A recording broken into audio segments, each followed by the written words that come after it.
there's a download from tonight's session. I'll just double check. Yeah, recording has started, so hopefully everybody's aware of that. Okay, so as I say, welcome to this session.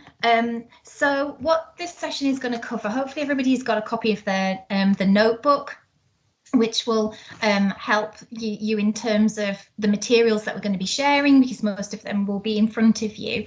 And if there's anything else that we share at the end, we'll make sure that that's emailed out, or anything that we discuss and highlight, we'll make sure that you get copies of that. So key areas that we want to talk about and cover in this session is we want to talk about how to ensure that your teaching and assessment strategies are aligned effectively to support your school's intended curriculum.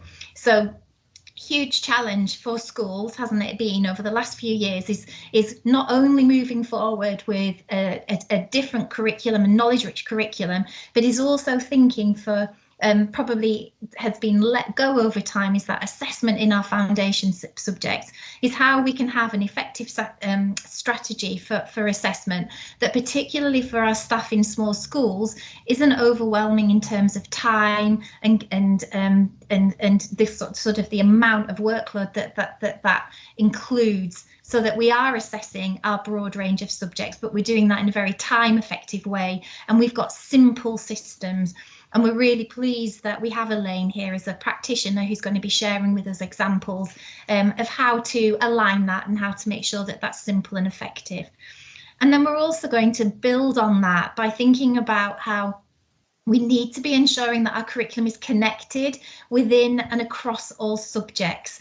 So whilst we are teaching a broad and balanced curriculum, it's also making sure that we utilise all opportunities in a very planned and connected way to be pulling together the curriculum so it's meaningful, and we're making those links for children. And again, we're really pleased that Elaine's with us tonight, because she's going to be sharing some examples of how that is happening in her small school at the moment, and the systems and the approach that they've taken to making those connections in again a simple but very effective way. So hopefully there'll be some real takeaways of examples of materials, and chance to maybe ask more questions or pose those questions at the end to Elaine around the content that you see from her.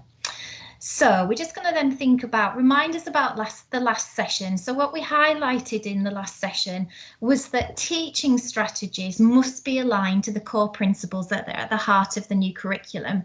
And we really led you through a session, and Don spoke very much at the beginning of last session around the principles of the new curriculum and how tightly aligned that was to research around the cognitive science, and the most effective ways to support children in learning, knowing more, and remembering the curriculums that we're teaching them.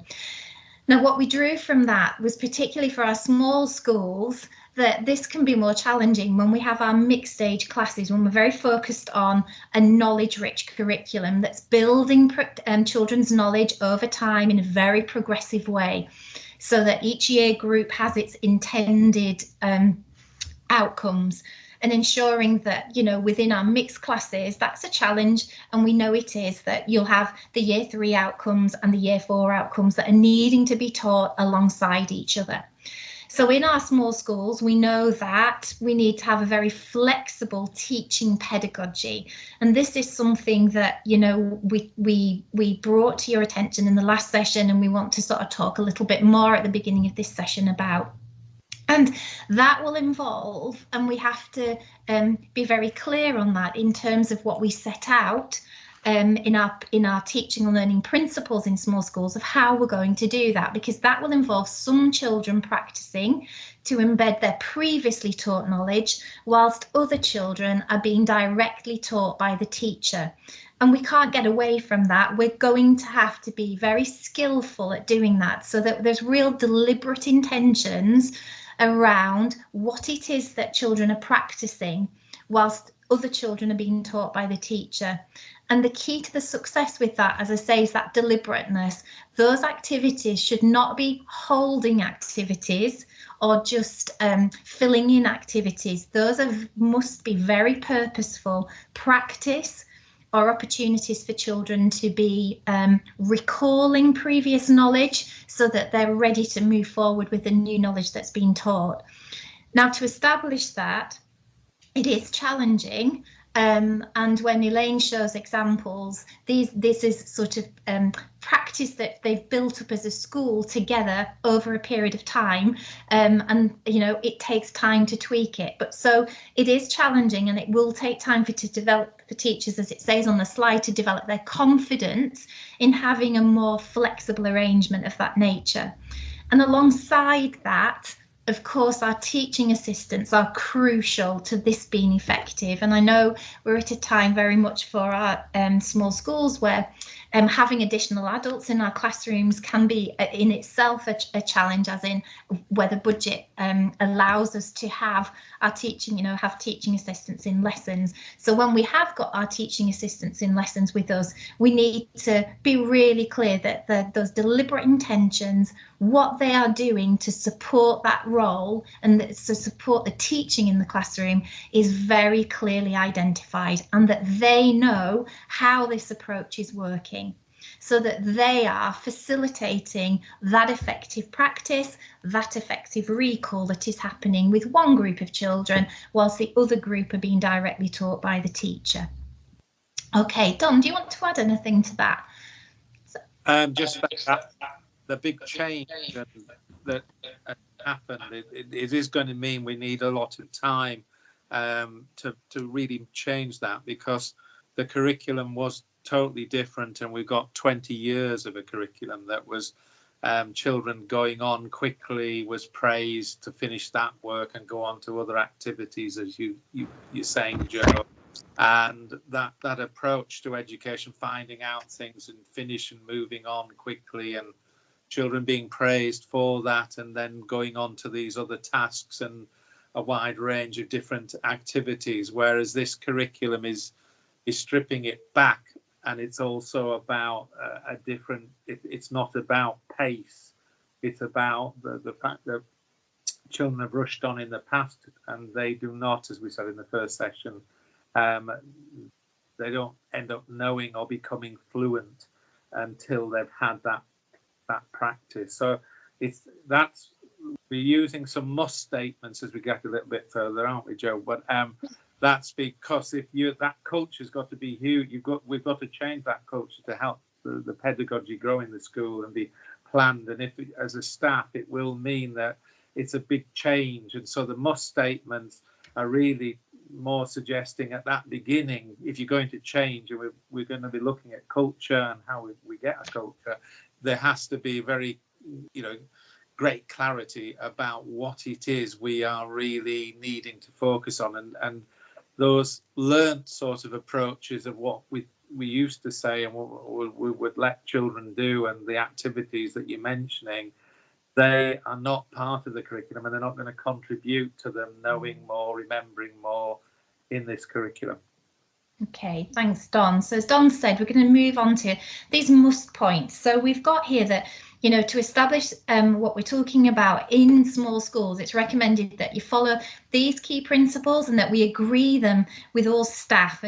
And it's so important in that small team, because if we haven't got that full agreement in a small team, it can really rock the quality and the consistency of what we're trying to do. And we know that in our small schools, that's really affected by not having one person on the bus. It can have quite a considerable impact. So this agreement across your team of staff, making sure that everybody's included and understands the school's curriculum statement, including support staff, is really important. So we must break down learning into precise small steps. So that's, as Don said, we've got to strip that curriculum down, make sure that what we are teaching is really clear. We've got very precise small steps that children are going to be working through, so that we've got absolute clarity all the time about what it is that we want children to be learning. We mustn't overload pupils' working memory in lessons, so less is more.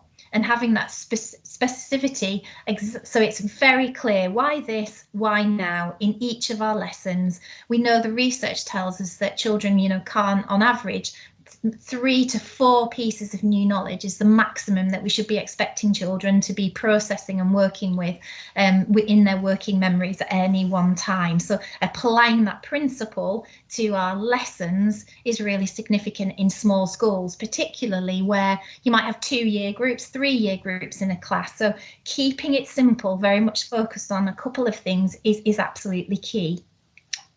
We must have lots of deliberate practice, as Don's saying, to develop pupils' fluency and automaticity. And here, Don, we've just highlighted what's the difference between practice and deliberate practice and why it's important. Do you just want to pick up on that for us? Yeah, and it goes back to what I said earlier, that we often, lots of children doing lots of practice and activities isn't deliberate practice. It is what the child needs at that point. And that's the important thing that has to be remembered. And it's this not moving on before the child has really begun to become fluent in their learning. And we do that now increasingly in phonics for early years and Key Stage 1 for reading, but that goes right across the curriculum. So it's about that.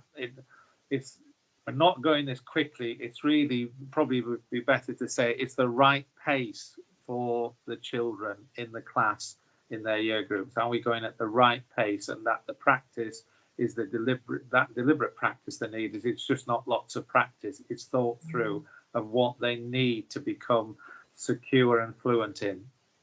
Thanks, Don. So we must build the agreed essential knowledge for each age group in systematic and sequenced steps, following the progression model steps that we showed in session 1. And that by now is something I'm sure everybody's very clear on in terms of the Ofsted agenda, and ensuring that, you know, we're delivering this with that progression model in mind. And then finally, we must focus on pupils so that they know how to do something in practical subjects. Don, do you want to pick up on that for us? Yes, sometimes this skills, a knowledge-rich curriculum, the skills are still there, but it's about knowing how for a younger child to use a paintbrush. And all the practical subjects in PE and other subjects, D&T, you can go right across. It's in those sort of areas where it is something that they should be skilled in, or being able to ride a bike is often said for early years as an example. It's knowing how to. That knowledge is really important, and that's what we're focusing on. So it's done in the right way, and habits don't become embedded in children before, you know, they've really got going with something. It's making sure that things are built and are done in the right way so that they are going to be fluent. Thanks, Don. So, you know, all in all, if your teaching strategies, which is the pedagogy that you're applying as a school, is effective, then the outcome is the impact of those effective teaching strategies will be that pupils will be able to remember more and do more. And impact is absolutely crucial, isn't it? Ofsted are moving to talking more about impact, looking at the impact of the teaching strategies first in their lesson visits, rather than thinking about the implementation. Is it having an impact? And if it's having an impact, then the implementation is effective. So, you know, this will only happen if pupils' learning behaviours are established and are focused on the right things. And Don's just talked there very much about culture and the culture in the lessons. And culture is about children understanding about why these key elements of practicing, remembering and embedding fluency are so important. So getting the culture right is really key. And we'd pose that question at this point for you to reflect around: have you got that consistent learning culture in your small school? And have you as a team, a small team, focused on that? And what we're going to do now is we're going to really think about, you know, how that works, thinking about conversations around what a good learner looks like and what does a good learner do, and thinking about how you think about that it's about remembering and developing that fluency, and it's not just about a list of knowledge and about children, you know, ultimately being able to be good quizzers and to be able to be getting that sort of pub quiz knowledge, but that it's deeply embedded and it's more than that. So at this point, I'm just going to take down my screen, and I'm going to welcome Elaine onto the presentation tonight. And she's going to share with us some film clips of children talking where there is a really strong learning culture established. And these are children from small schools, mixed age classes, and I'm just, yeah, oh, she's managed to bring it up herself, so I didn't need to take it down. That's great. Thanks, Elaine. So I'm going to pass over to Elaine. She's just going to introduce, and this is where please just make sure that your volume is turned up on your computer so that you can hear these delightful children speaking. Thanks, Elaine. So what we've got here is we've got some the teacher talking to her class, which is a year 1-2 class, about learning. I'm going to start playing it, and hopefully you should be able to hear it. Yeah. Joe, would you put a thumbs up if you can hear it? I will. Okay, everyone, we've just been having a bit of a chat, haven't we, about what it means to be a good learner. What can you tell me about what we've been talking about, Esther? The 4 R's, being respectful to your teachers when they're talking and children when they're talking, and don't overtalk. That's really important, isn't it? Not to interrupt one another and listen to everybody's ideas. What else to do with the 4 R's is important when you're a good learner, Ted? You don't give up. Absolutely. Which of the 4 R's is that one? That is robust. Absolutely. Are there any other 4 R's you think make you a good learner, Bonnie? Well, I think resilient is when you try your hardest and you don't give up. Like when I'm trying to skip, I'm only just learning how to skip. And you're not giving up. Cause I can't really skip, but I'm keep if I get here, I just try again. Well done, and that's learning from your mistakes, and we can use that in our learning in the classroom, can't we? What happens when we make mistakes in the classroom, Tommy? If you make a mistake in the classroom, don't just give up. Keep on trying. Absolutely. What would you do if you had a correction in your book? What would be the very first thing you do? I'd go onto that page and I'd see what's wrong. Absolutely. And what if you didn't know how to fix it? Who could you ask? I'll ask my friends. That's really important, isn't it? Asking your friends and working together makes you a very good learner, doesn't it? What else makes you a good learner, Esther? Catching up.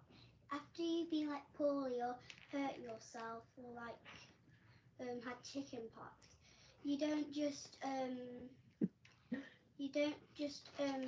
sit there doing nothing when you've been told to do something and you don't know what to do. You always ask help and catch up when you get told to, and don't be worried if when you're left behind, because you'll catch up. Absolutely. If you've got a little bit of a gap in your learning because you've been poorly, you will always be helped to catch up, won't you? Really, really important. What else do you think makes you a really, really good learner, Ted? Listening to the teachers and your friends when they're talking. Very important. Okay, so that video there, children talking about learning in all sorts of ways, including skipping, and you might have guessed we've got chicken pox going around the school at the moment. Okay, so that's that one video. Do you want me to go on to the next one now, Joe? Please, yeah, that would be great. Thank you. Okay. So we've got some older children here in year 3-4 class. Jess, you're on the call. You're on the Teams at the moment. Can you just say what your question was, because we can't hear that terribly well. Yeah. Oh, we're both in the same room, so it's echoing. Yes, I've got year 3, 4, 5, and 6 together, and we just had a quick discussion about what makes a good learner. And then I let them lead the discussion, and they sort of led it themselves, and then we decided on which points Is there any way you could? I can't get it to go off. Okay, doesn't matter. I'm nearly done. Yeah, they led the discussion and then I just let them talk.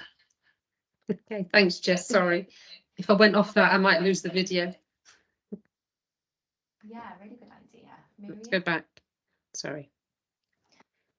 Okay, so what makes a good learner? What is a good learner? We've had a bit of a discussion, so I want you to share your ideas. Harry? What makes a good learner is someone that can listen well to the teacher and their group. Yeah, someone that's listening all the time and concentrating. Harriet? The presentation should be nice and neat because then the teachers can mark it and you can be proud of your work. Yeah, really good idea. Miriam, what were your thoughts? I think concentrating is a really important one because you don't want to forget a lot of your learning.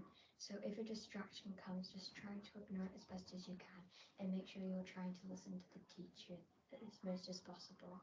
Yeah, Daisy, what were your thoughts? I think having questioning skills is key because if you can put your hand up and ask a question, you'll always be able to expand your knowledge. Excellent thoughts. Okay, Harry, back to you. If someone has a good attitude, that means they're really keen on learning new things. Yeah, and then they've got that curiosity, haven't they, to want to learn more. Harriet, what was your other thoughts? When you're in groups or partners, they can give ideas and you can give ideas to them because then you have more ideas and your learning can get better.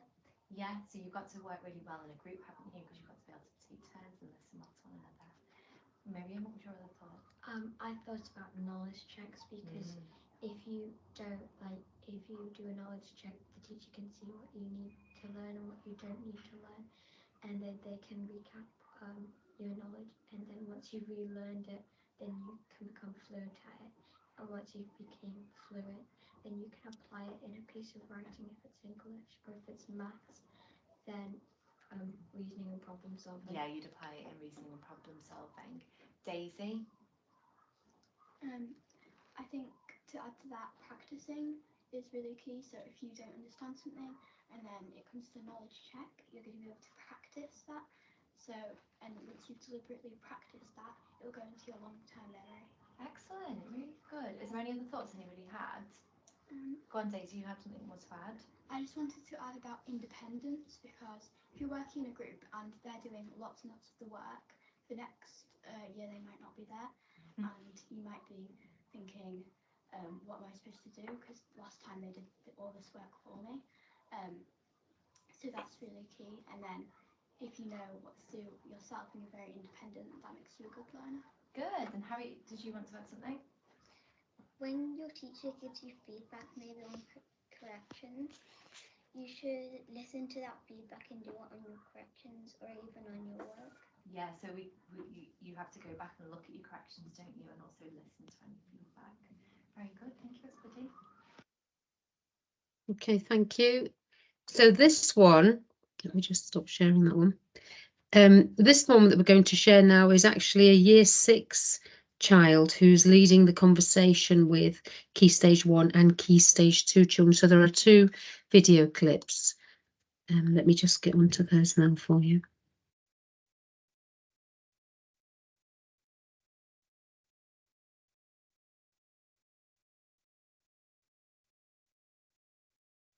There we go. Sorry, I'll take it back. Hang on, sorry.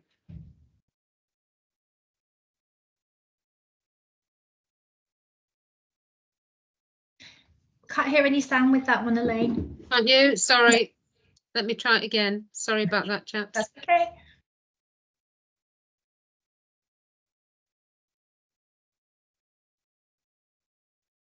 Just bear with me.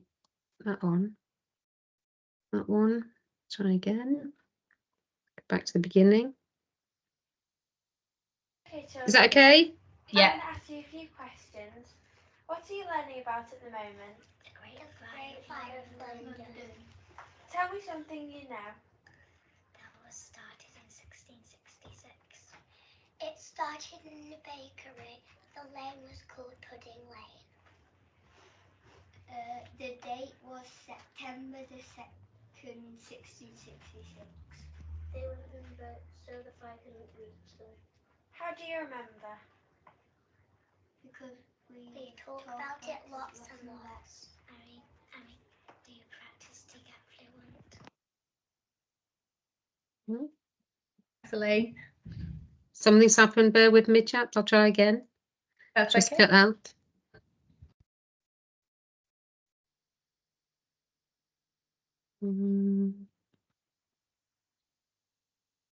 Not happy. Let me try again.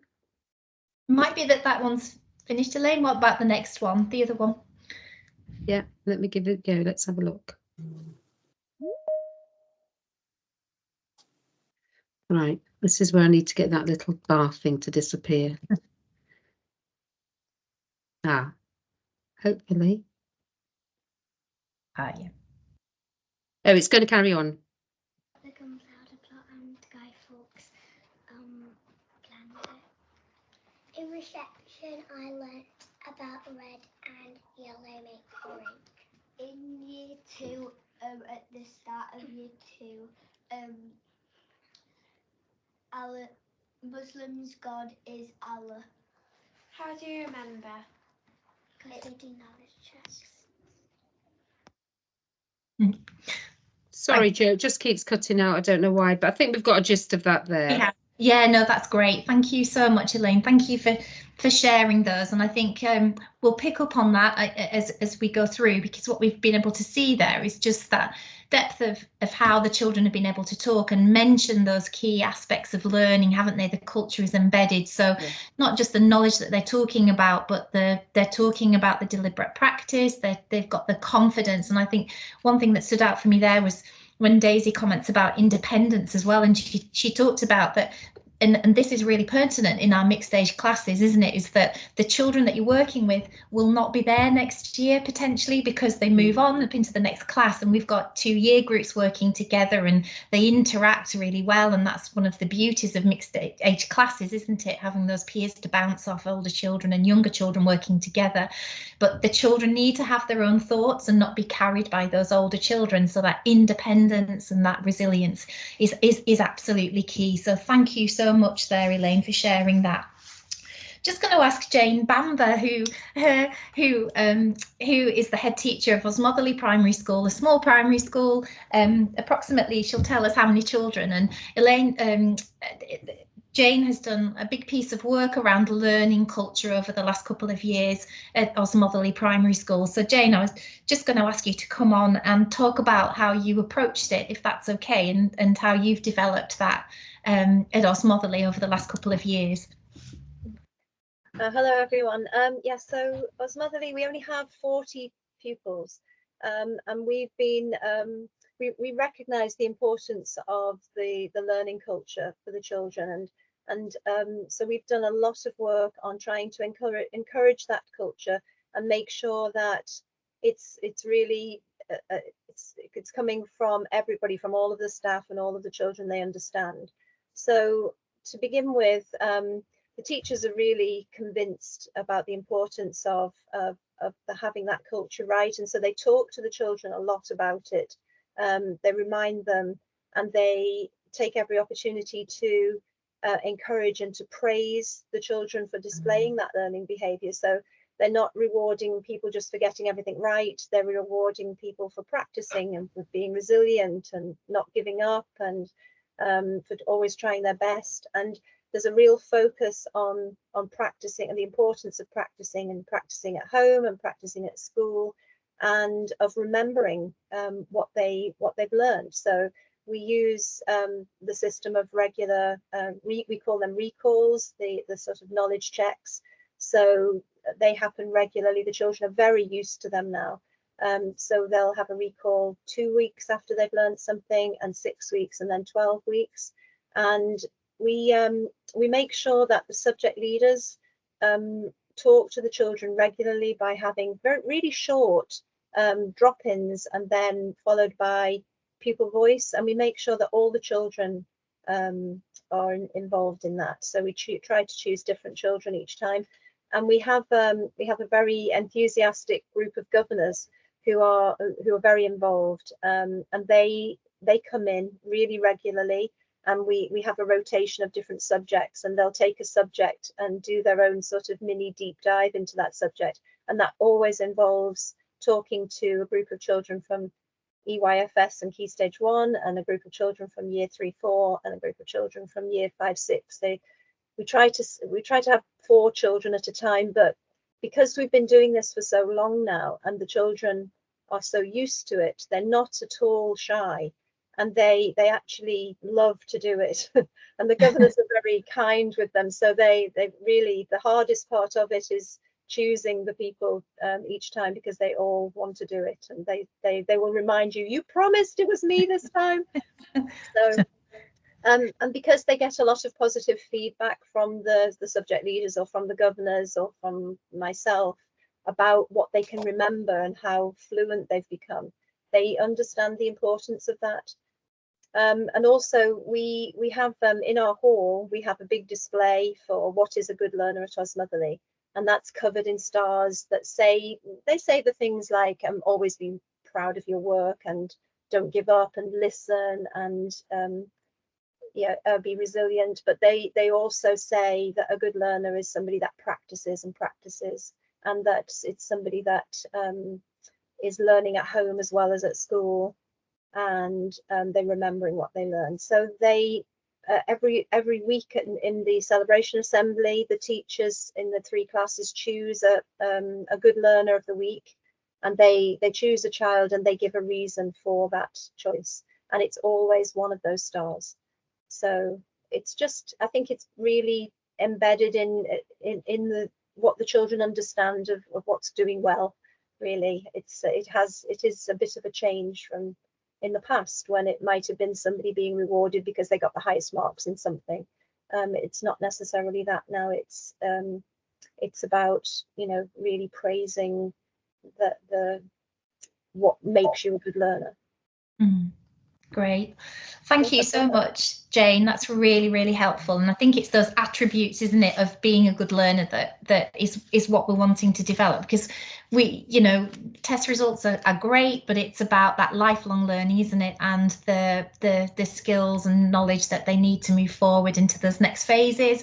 So thank you so much for sharing your experiences there. That's really, really useful. So we're going to just sort of pick up again here. We talked last week about Daisy Christodoulou and the work that she's done in terms of the key research, which is really supporting around, alongside Daniel Willingham, the cognitive science around thinking about these effective processes. And she talks very much around about long-term memory, and she mentioned something called the forgetting curve. I'm going to share this with you now, an excerpt from it, but I would, you know, you can use the film clip with your staff team as necessary. It would be something, you know, that's really useful for highlighting. And Don, if you could just tell me, you know, when we're ready to stop watching that, if that's okay. Hopefully every colleagues will be able to see that when I put it on and hear it. Any problems with sound, please let me know. To get information into long-term memory. And when I speak about this a lot to groups of teachers, a lot of them say to me, look, I agree with you, maybe you don't have to convince me of the importance of long-term memory, but how? And a frequent thing that I'll hear from teachers, and that I certainly experienced when I was a teacher, was you teach students something, they really do understand it in the moment. So in that lesson, they're understanding it, they're getting it, it's all making sense. They get to the end of the lesson, you taught them something new and they've got it. And you think, yes, success. And then they come back a week later and they've forgotten it all. And they may not even remember even the topic of what it was you were teaching them. So what is this? What's going on here? Well, what's happening there is not unusual, it's not atypical. And what it is really, it's the forgetting curve. So what I'm going to show you here now is the forgetting curve. And the forgetting curve was really first theorized by a psychologist called Hermann Ebbinghaus in the 1880s. And he did some really fascinating experiments on himself, where he got himself to remember nonsense syllables, and then he tried to work out how long it took for his memory of those nonsense syllables to decay and to fade away. And he came up with this concept of the forgetting curve. So he would memorize a bunch of nonsense syllables, and as soon as he memorized them up here, immediately after learning, his recollection of them was perfect. So he's memorized them all perfectly. And then he'd come back and he'd say, okay, well, what about 20 minutes after I memorised them? How much do I remember? What's left? And he'd find even after just 20 minutes, he'd lost an awful lot of what he'd remembered. So, you know, about 40% of what he remembers, he's only remembering sort of 60% of what he originally remembered. And then he would say, okay, what about if I don't come back until an hour? And it's still, you know, these are really still sort of big numbers now. He can't remember even more of it. What about if you only come back after 9 hours? Again, then you're only remembering sort of, you know, about 40%. What about if you only come back after a day, after 24 hours? And you can see you're down there almost only a third. So after, if you memorize something perfectly, after a day, after 24 hours, you're only able to remember a third of it. And after 2 days, after 6, after 31, it then sort of starts to level off. So what Ebbinghaus found is just this really dramatic forgetting, and a lot of the forgetting happening really soon after learning. So this, his term here for this is the forgetting curve. Now, this was a really seminal study.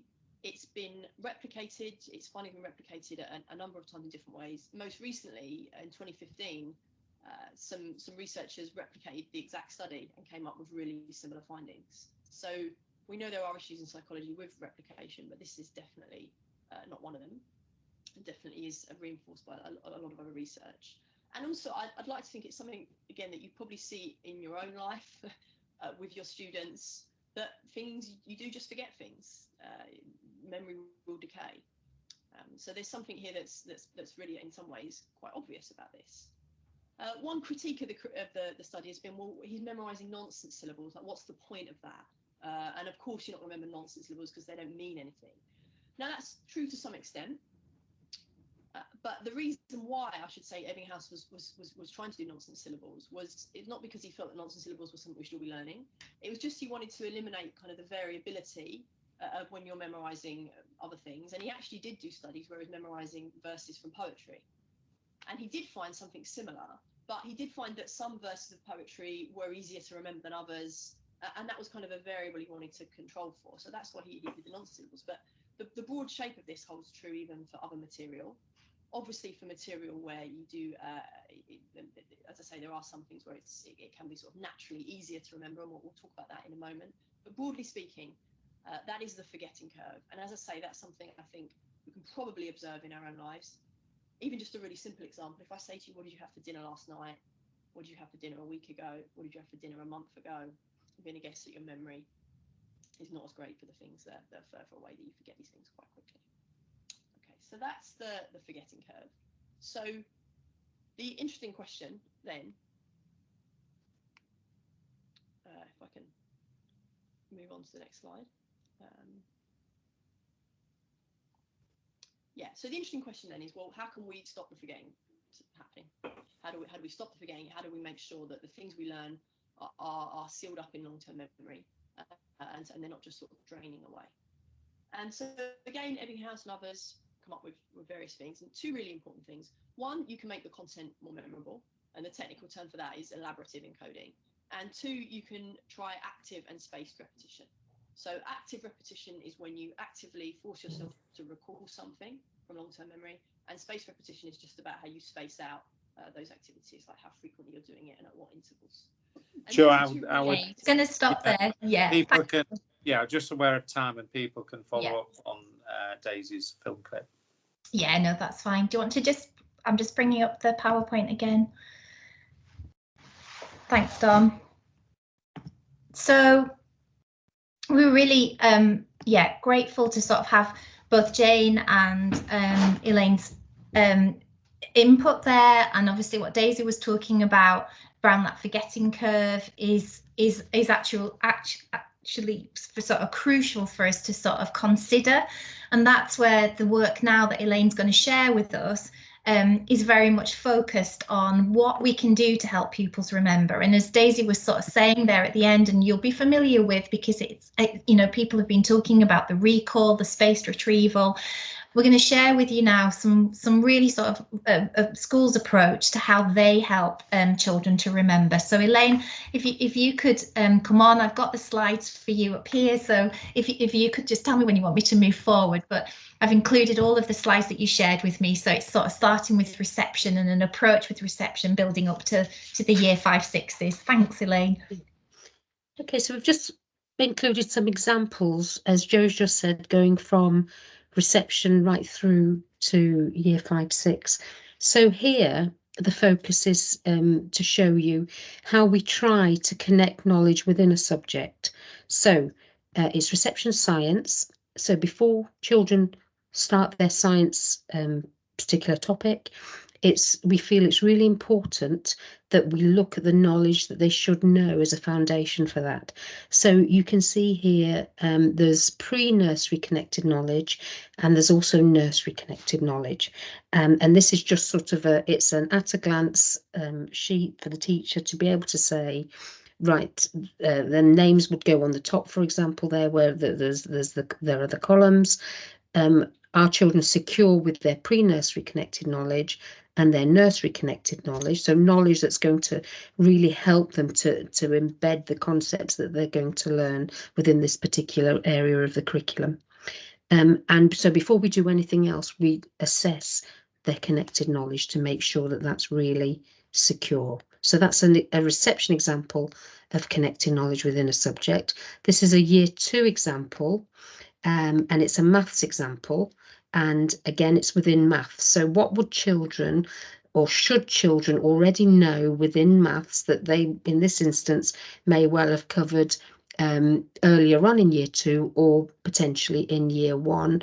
Even reception elements may well be relevant, and it's just another example of a piece of work that we will give the children just to check that before we go any further. And I think if you can remember back to the children talking, they were saying that it's really important to know and use what you already know before you go any further, and that's absolutely crucial.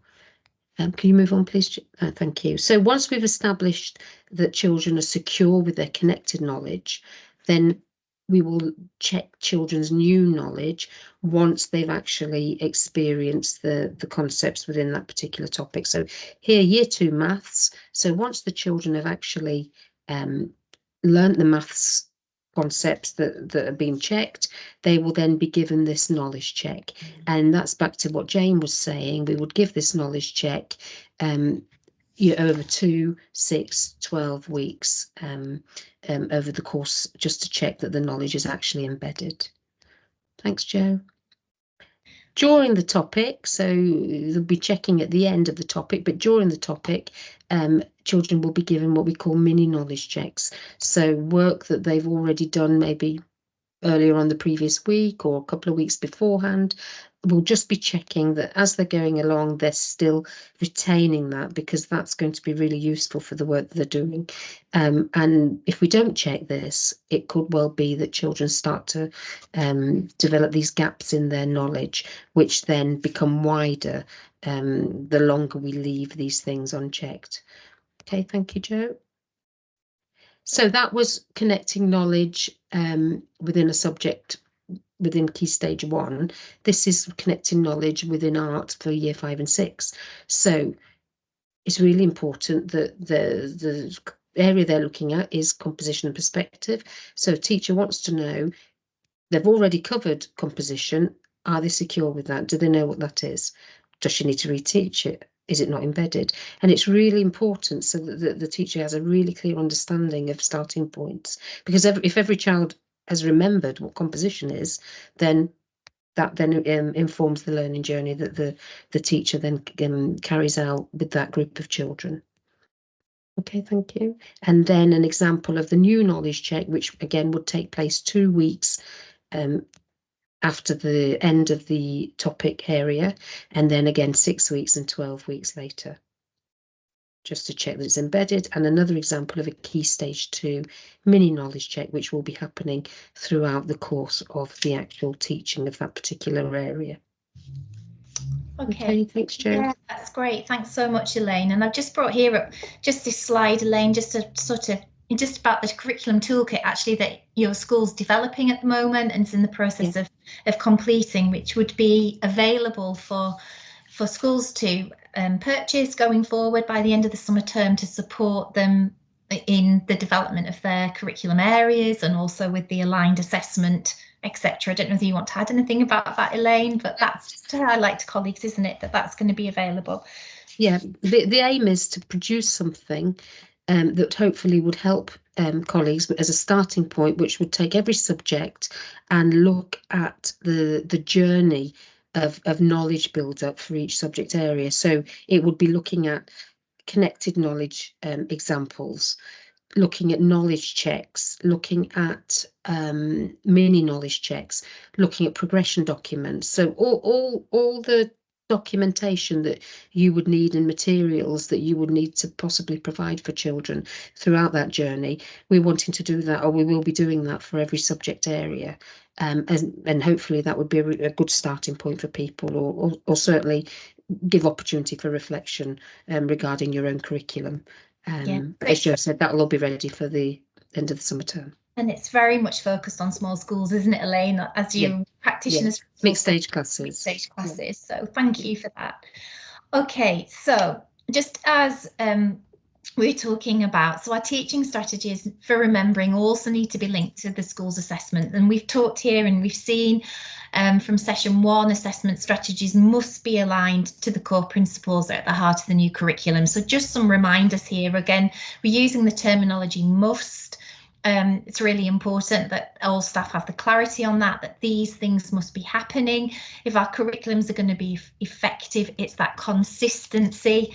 The must statement, here at the start is really powerful in terms of really highlighting in that sort of simple explicitness for colleagues. So must focus on checking pupils remember essential knowledge for all subjects and develop fluency. And you can see that from the examples that we've seen this evening and those examples of assessment that's Elaine's just shared. They must be checking that previous foundational knowledge is secure before moving on to new learning. And again, that's crucial, as Elaine's just talked about. There's no point in moving on and starting to teach the new unit in year 5-6 if the children haven't remembered the key learning from the progression document that they were taught in year 3-4, for example, or in year 4. So doing a check on that as being shared both with the year 2 example and the year 5-6 example is key. We're checking out that connected learning from the year before or from the term before we move on.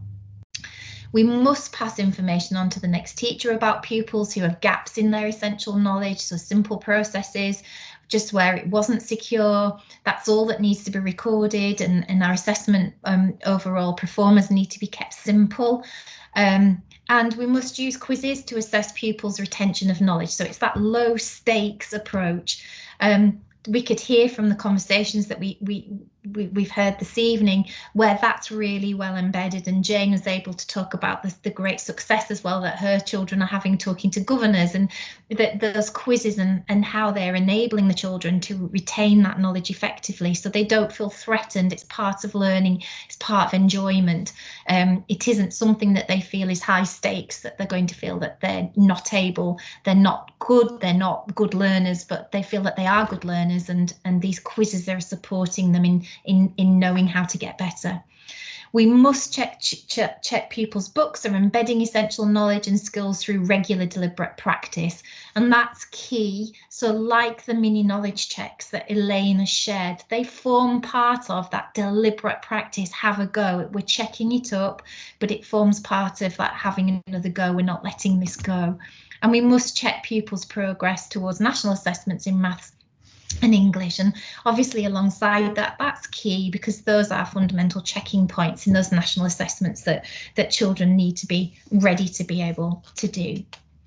So if pupils are to remember and develop automaticity, they must have that regular recall quizzes over time, because the more children have took time to rummage in their brains for previous learning, the more it sticks in their long-term memory and frees up working memory in lessons. And if you get the opportunity to have a look further at Daisy Christodoulou's work that is in that film clip, she talks very much around rummaging in their brains, and that's the power of recall, is coming back, making children have to think and work hard. So those follow-up quizzes should change the structure of language to help embed pupils' learning. What's really important is that our quizzes, particularly when we're redoing them and we're thinking about the 2, 6 and 12 structure that both Jane and Elaine have shared, what happens to ensure that those are effective is it isn't exactly the same questions.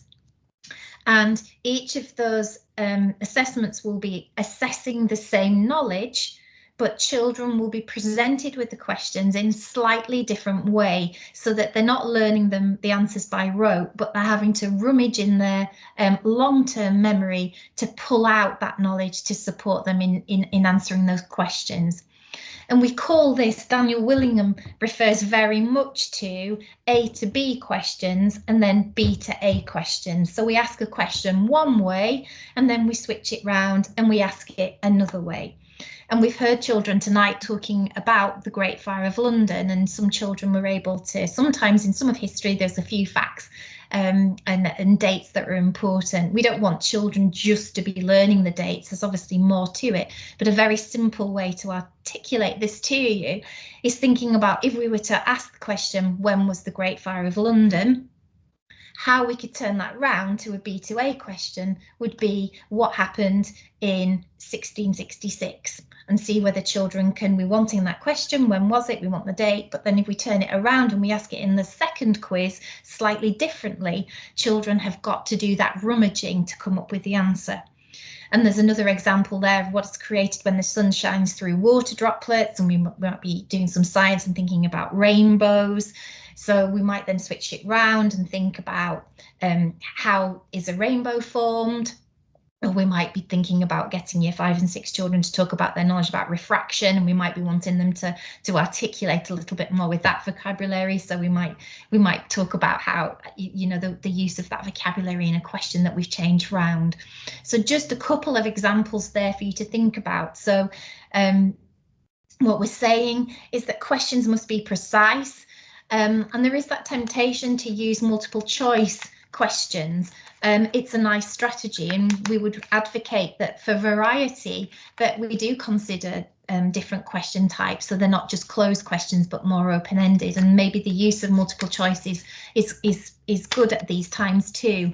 However, it's really important when we do use multiple choice questions that children have to think, and that all answers are plausible.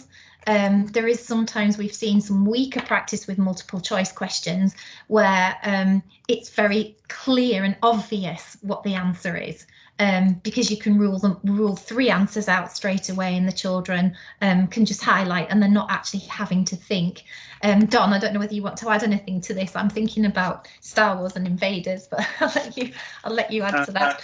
Yeah, it's about thinking. Yeah, they've got to be thinking, so that that's going to enable the rummaging that's going to get something into the long-term memory. So I suppose, we've seen examples where the questions have been, the teachers are probably trying more to make sure the children can get it right, rather than, that's probably the best way to put it, rather than what's best for them to on their recalls over these time periods to remember and what the purpose of it. It's not just make sure they get it looked as if it was just to make sure that all children would get everything right, rather than the whole idea of your A/B questions and your spacing of it is that rummaging around, which we've mentioned is the thing that will reduce the impact of the forgetting curve. Mm-hmm. Thanks, Don. So yeah, we've talked about connecting knowledge and how important that is. It's not just about connecting with the previous learning, but it's also about making those connections, as I said at the start. Some examples are mentioned there on the screen. I'm just going to ask Elaine then just to talk through for us the slides that we've included in here. There's an example here of Elaine on reception about geography and making those connections as well, if that's okay. With maths, I think it is, yeah. Yeah, so previously we were looking at connecting knowledge within a subject. So we looked at maths. What would children have already covered in maths that might help them with that particular topic that's about to be taught? We also have to look at and plan for how we're going to connect knowledge between subjects. Again, so it's giving opportunity. Oh, Elaine, we've lost you. You've gone on mute. Nope. Thank you. Yeah. It's just doing what it wants, I think, tonight. Yeah, so it's sorry, I'll retrace what I was just about to, what I just said. So it's really important that you plan for this connection of knowledge between subjects. It gives opportunities for children to rummage around in their brain again, and also be able to do it in a different context. So that they might be applying something that they've learned in maths within geography. But these things need to be planned for, because whilst they do sometimes happen, they don't necessarily happen all the time or in ways in which we might want them. So it's really important that they are planned for. So here you can see there's connections being made to science within the geography, and also computing connections, and maths at the bottom. Again, all of this was planned for, and just to make sure that that knowledge is reinforced. Here we have a year 1 and 2 geography knowledge check, and the connected knowledge is in science. So what have these children learned previously in science that's going to help them within this topic area of daily and seasonal weather? Again, plan for it so that we can check it against the children's knowledge. We have a year 3-4 geography topic area of rivers and the water cycle, and there is science connected knowledge that we want to know is secure within the children's long-term memory, and they can rely on that when applying, when carrying through and working through this topic of rivers and the water cycle. Okay, thank you, Joan. Next one. And again, we have year 5-6 geography on location, and we want to know, there's obviously that here you can see that there's some knowledge, connected knowledge from within geography, but there's also some connected knowledge in maths that we want them then to apply within geography. So they've already done this work on coordinates. We want to see that they can use it in a different context within geography. Again, planned for, not just happening ad hoc.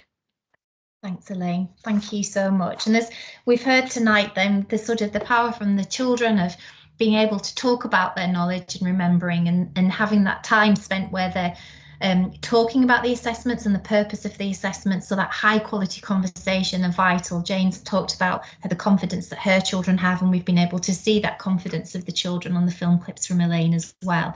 And we know that this is where Ofsted really look for measure the impact. So can pupils talk about in the pupil discussions, you know, that this intended curriculum, the knowledge there is embedding, and they're able to talk about the learning and what they've learned over time. So conscious of time, we're just going to be another 5 minutes. So I hope colleagues are able just to stay with us for 5 minutes. We've got a few scenarios here that we just wanted you to consider. It's good sometimes just to pull this thinking together and think about what a certain scenario would highlight to you, and these could be used for discussion with staff as well, just to think about, you know, outcomes of perhaps potential school reviews. So here we've got scenario A. During a school visit to check pupils remember essential knowledge from previous foundation subjects work units, it was noted that pupils' recall of intended knowledge was variable. Workbooks showed that pupils completed a quiz for essential knowledge at the end of each work unit. Discussion with teachers highlighted that the end of unit quiz was the only assessment undertaken.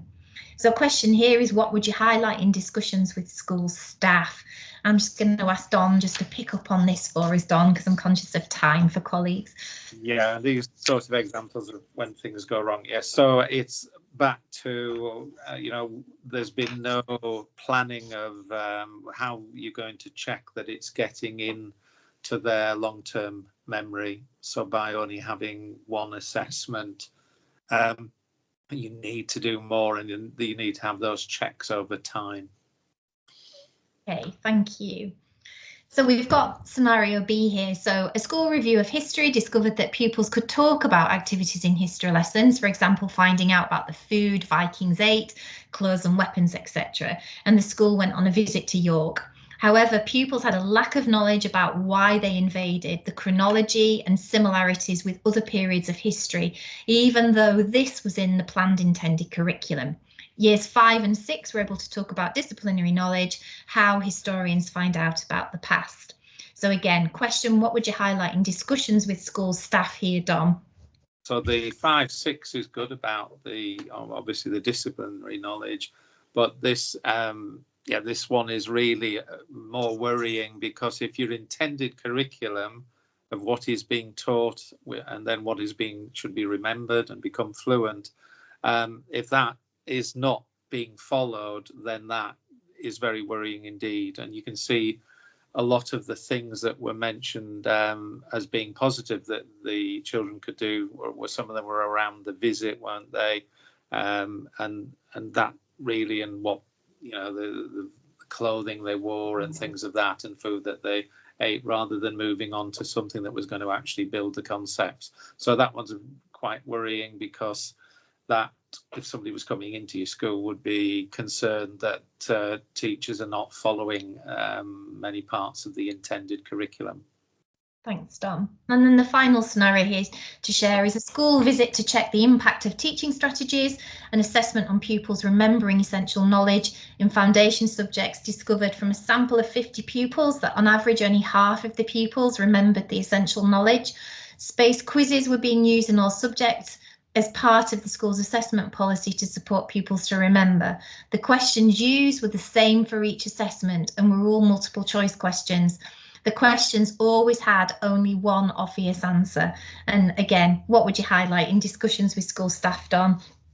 Yeah, so again, just what we've gone through there about those questions have got to be the questions that are going to help children remember, because that is your alteration to long-term memory that's going to be looked for. And obviously by not doing that, you're not helping the children to remember. And I think really if you go back to the very beginning with the musts for the teaching pedagogy and the musts for the assessment, those are statements that you need to develop as a school staff, or know precisely what it is we say we're doing, so that are helping the children to know, remember, become automatic and fluent in their learning. So hopefully those are starting points for you to come up with your own personal ones, but it needs to be things in those statements that everyone would be following to make sure there is that consistency, because at the end it's about people coming into your school such as Ofsted and looking to talk to children and talk whether children can talk, know and remember the curriculum that is intended in your planning. Thanks, Dawn. And we've just got this sort of final slide really, which just highlights an important takeaway from this session, is making sure that the curriculum is not just sequenced in small precise sets, but also that your teaching strategies and assessment are aligned to the curriculum.